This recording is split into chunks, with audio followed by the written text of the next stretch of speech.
Bapak Ibu yang saya hormati, Assalamualaikum warahmatullahi wabarakatuh. Waalaikumsalam warahmatullahi wabarakatuh. Alhamdulillahilladzi hadana li hadza wa ma kunna linahtadiya laula an hadanallah. Laqad ja'at rusul rabbina bil haqq wa nudu anil jannatu uristumuha bima kuntum ta'malun. Asyhadu an la ilaha illallah wa asyhadu anna Muhammadan abduhu wa rasuluh sallallahu alaihi wasallam wa ala alihi wa ashabihi amma ba'da. Bapak Ibu yang saya hormati, pertama marilah kita selalu manjatkan puji syukur kepada Allah Subhanahu wa taala. Pada pagi hari ini kita semuanya bisa hadir di sekolah dalam keadaan sehat. Sehat saja ya Bapak Ibu ya. Pun sahur teh Bapak Ibu. Alhamdulillah ya. Yang kedua, salawat serta salam kita aturkan pada Rasulullah SAW yang kita nantikan syafaatnya di hari akhir nanti. Yang ketiganya, terima kasih Bapak Ibu untuk bisa meluangkan waktu, mempersungguh, bisa hadir di sekolah untuk melaksanakan tugas-tugas dan kewajiban kita, baik sebagai pendidik maupun tenaga kependidikan. Bapak Ibu yang saya hormati, melanjutkan kajian kita tentang 4 maqadirullah. Yang pertama adalah kita diberikan nikmat oleh Allah, kita harus bersyukur. Kemudian yang kedua itu kita diuji atau dicoba oleh Allah, kita harus bersabar. Kemudian yang ketiga kemarin itu kita mendapatkan musibah, kita istirja. Ya, yang terakhir adalah perbuatan dosa. Jadi setiap orang iman kita pasti melakukan perbuatan dosa. Kullu bani Adam khata'un. Setiap anak turun Adam, setiap turun anak Nabi Adam ya, anak turun termasuk kita ini ya, akan melakukan dosa. Jadi dosa itu adalah perbuatan yang melanggar aturan agama. Jadi harusnya itu dilarang kok kita melakukan atau meninggalkan ajaran-ajaran yang dianjurkan atau diwajibkan oleh agama.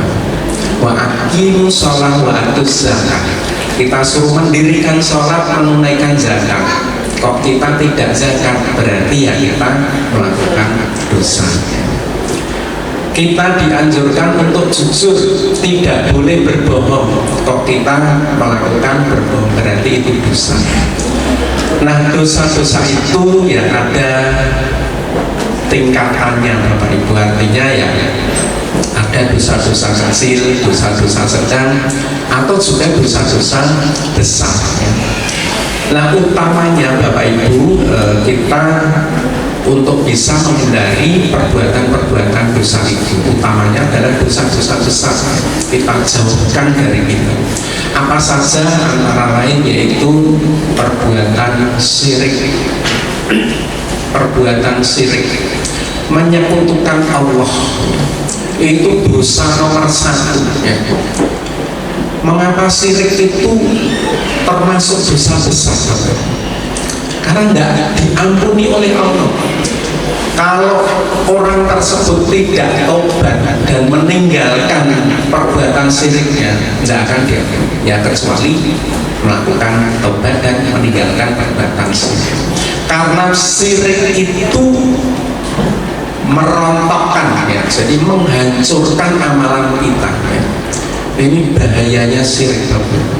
Artinya kita itu sudah sholat, sudah ibadah, sudah mungkin sedekah, sudah zikir dan seterusnya, pahala kita sudah banyak. Begitu kita syirik, rontok semua, hancur. Tabungan kita itu habis. Jangankan kita, Rasul saja itu ditegur oleh Allah jika melakukan syirik.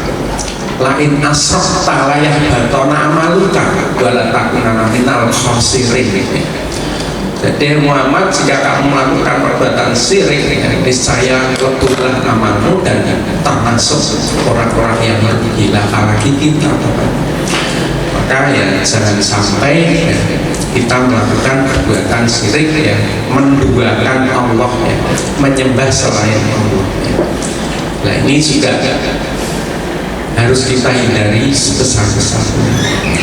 Nah Bapak Ibu, syirik ini juga tidak hanya berupa yang menyembah batu besar, pohon besar, tidak hanya itu. Ada syirik yang namanya syirik samar Bapak Ibu, ini yang sangat ditakutkan ya oleh Rasul ya. Jadi Rasul itu, saya itu khawatir ya, atau tidak khawatir kalau ya umatku itu menyembah batu, menyembah apa pohon atau berhala, tidak khawatir tentang itu. Yang lebih dikhawatirkan adalah syirik-syirik yang bersifat samar ya, atau syirik taufi. Contohnya ya niat tidak karena Allah, itu termasuk syirik taufi. Jadi kita beribadah itu bukan karena kita beribadah pada Allah ya, mungkin biar di lempong sergap misalkan gitu ya, itu termasuk juga supaya dihindarkan, itu syirik. Kemudian yang kedua ya termasuk perbuatan dosa besar juga durhaka pada kedua orang tua. Jadi ini terutama kita Bapak Ibu, sekalipun kita ya sekarang sudah sebagai orang tua, kita punya anak-anak ya, tapi kita sendiri hakikinya kan juga anak ya Bapak Ibu, artinya kita juga punya orang tua. Oleh karena itu ya bagi Bapak Ibu yang masih ada orang tua ya, itu ya bersyukur ya. Karena orang tua itu ya ridhonya Allah itu tergantung ridho orang tuanya. Doa ya, salah satu doa yang mustajab. Jadi kalau diceritakan di dalam waktu itu tidak ada aling-alingnya, langsung tembus ke Allah istilahnya. Itu ya doa orang tua terhadap anaknya. Oleh karena itu Bapak Ibu, manakala ya nonsen anak-anak kita kok ya mungkin dikandani rada bandel sedikit, kita punya senjata yang ampuh Bapak Ibu, yaitu doa ya. Mungkin terutama doa-doa di waktu mustajab ya, sepertiga malam ya, atau setelah sholat wajib itu doa-doanya mustajab, waktu mustajab ya.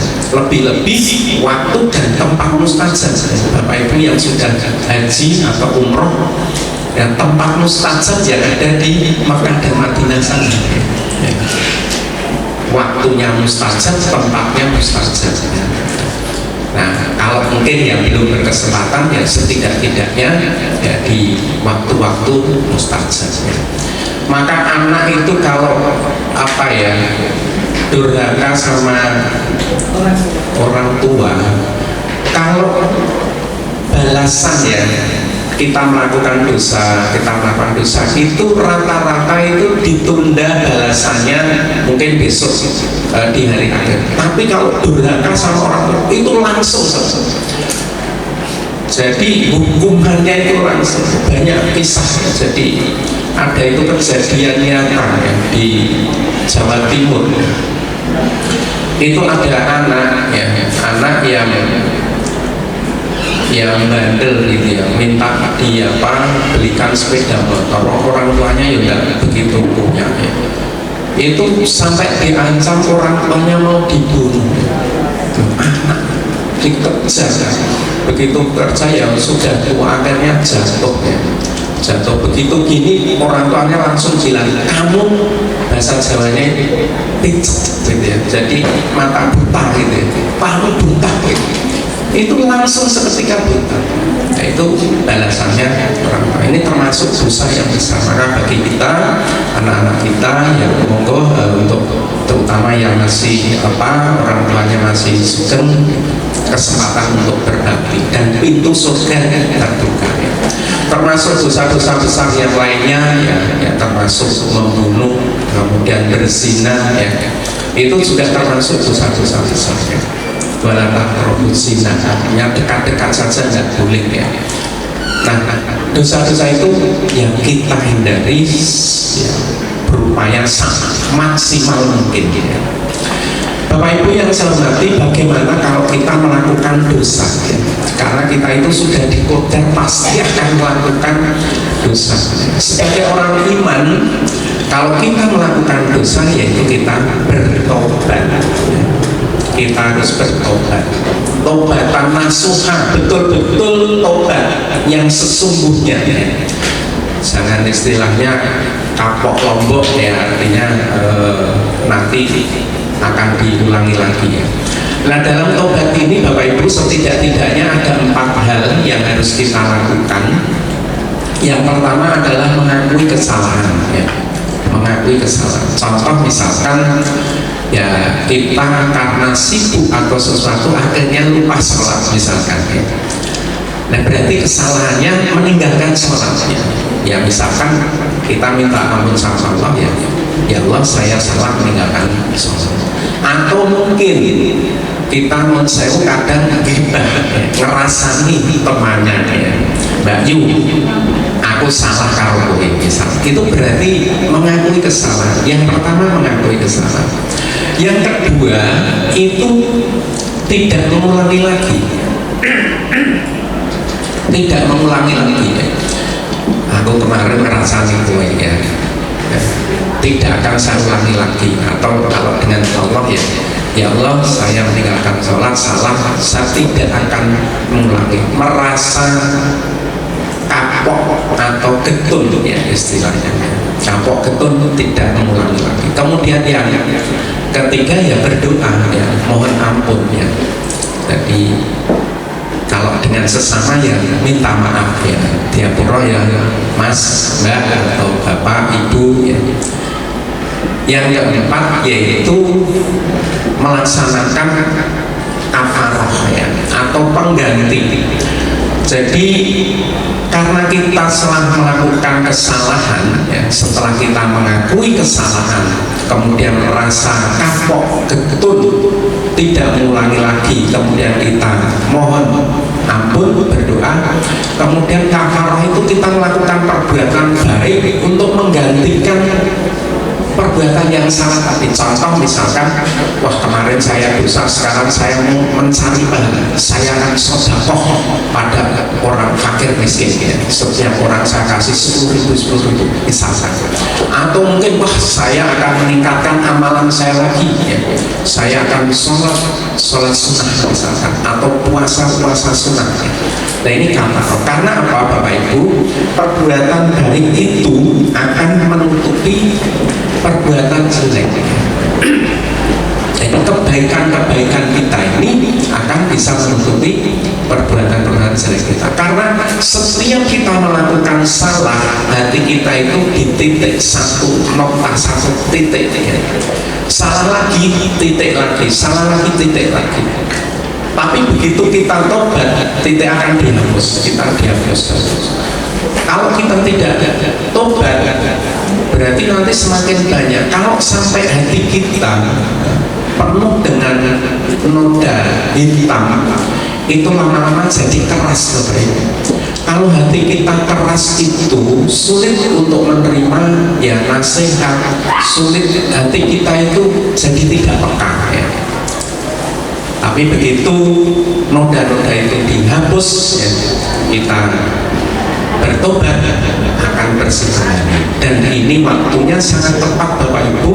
Ini di bulan Ramadan, di mana bulan penuh dengan maghfirah, bulan penuh dengan ampunan. Maka marilah kita perbanyak ya istighfar ya. Nah, mungkin juga melebur dosa-dosa kita ya, mungkin dengan sesama, mungkin juga dengan Allah atau dengan yang lain. Mudah-mudahan Allah memberi manfaat dan barokah gitu. Saya kira itu waktunya cepat sekali ya Bapak Ibu. Ya, saya kira itu Bapak Ibu berarti topik kita tentang 4 maqadirullah ya sudah selesai. Mulai dari kalau kita mendapatkan nikmat kita harus harus bersyukur. Yang kedua, kalau kita dicoba atau diuji kita harus bersabar. Kalau kita sedang kena musibah kita istirja. Kalau kita salah itu kita harus bertobat. Dan tobatan nasuha Bapak Ibu. Kalau kita itu sungguh-sungguh Bapak Ibu bertobat, diceritakan itu seandainya dosa kita itu sebanyak buih lautan, banyak sekali, oh niscaya itu akan diampuni oleh Allah sebelum nyawa itu atau sakaratul maut. Sebelum nyawa itu ada di tenggorokan. Ada sebuah kisah saya tutup sebuah kisahnya. Jadi dikisahkan dulu itu ada orang yang istilah membunuh orang, membunuh tadi kan termasuk dosa besar. Membunuh orang itu tidak tanggung-tanggung, 99 orang, 99. Tapi akhirnya dia tersadar, dia merasa salah, merasa berdosa dan akan tobat, betul-betul akan tobat. Akhirnya datang ke sebuah mungkin orang atau mungkin ulama yang sekiranya bisa memberikan nasihat, bilang bahwa saya adalah orang telah membunuh 99 orang, saya mau bertobat, ini bagaimana caranya? Jawab orang tadi, kamu sudah berbuat banyak dosa, tidak mungkin diampuni. Begitu malah marah lagi, orang tersebut dibunuh. Akhirnya apa? 100 orang. Akhirnya pergi lagi ke orang, tanya, menyampaikan hal yang sama, pokoknya ingin bertobat, tobatan nasuha. Oh ya, kamu silakan datang ke Pak Kiai siapa yang ada di sana. Betul ya. Akhirnya berjalan, dan dalam perjalanannya Bapak Ibu di tengah jalan itu meninggal dunia. Meninggal dunia. Akhirnya untuk rebutan malaikat antara dimasukkan surga dan neraka, malaikat yang baik dan yang wah ini orang ini masuk ke neraka, oh masuk surga, masuk neraka, untuk rebutan. Akhirnya ditegur oleh Allah, kamu kok beribut itu apa malaikatnya? Oh ini ya Allah, ini sudah melakukan membunuh 100 orang ya, ini harus masuk neraka. Udah ya Allah, ini hatinya sudah bersih, ini tuh tobat, betul-betul tobat nasuha, mau menuju ke tempat yang benar, maka ini jatahnya ke surga. Segini aja lah, kamu ukur jaraknya ya. Dari dia berjalan, dari dia meninggalkan yang tadi jahat tadi menuju kebaikan, diukur lebih dekat mana ya. Dan ternyata itu lebih dekat 1 jengkal ke arah kebaikan, maka orang ini ya masuk dalam surga ya. Itu obatan nasuha itu seperti itu Bapak Ibu. Maka kita bersyukur kita masih diberi kesehatan, diberi kesempatan oleh Allah untuk melakukan tobat sehingga kita melakukan dosa. Saya kira itu Bapak Ibu, kurang lebihnya mohon maaf. Assalamualaikum warahmatullahi wabarakatuh. Waalaikumsalam warahmatullahi wabarakatuh. Lipatan yang luar biasa. Karena apa Bapak Ibu? Hari ini, tahun ini kita dipertemukan oleh Allah, kita bisa melaksanakan ibadah-ibadah di bulan Ramadan ini. Sungguh ini kenikmatan yang luar biasa. Kita tidak tahu loh Bapak Ibu, tahun depan itu kita menemui bulan Ramadan atau tidak, kita tidak tahu Bapak Ibu. Bisa jadi ini bulan Ramadan yang terakhir. Maka oleh Rasulullah SAW, apa bil mauti mauituh, cukup kita itu mengingat kematian itu sudah merupakan nasihat bagi diri kita ya, untuk lebih terus meningkatkan ibadah kita, amalan-amalan kita ya. Maka monggo Bapak Ibu, saya khususnya sudah mengajak diri saya sendiri, umumnya Bapak Ibu semuanya, untuk meningkatkan amal-amal kita khususnya di bulan Ramadan ini ya. Mudah-mudahan Allah memberi manfaat dan barokah ya. Waktunya sudah melebihi Bapak Ibu ya, sedikit yang bisa saya sampaikan, mudah-mudahan bisa bermanfaat dan menjadikan motivasi bagi diri kita masing-masing untuk terus meningkatkan ibadah kepada Allah. Kurang lebihnya mohon maaf. Assalamualaikum warahmatullahi wabarakatuh.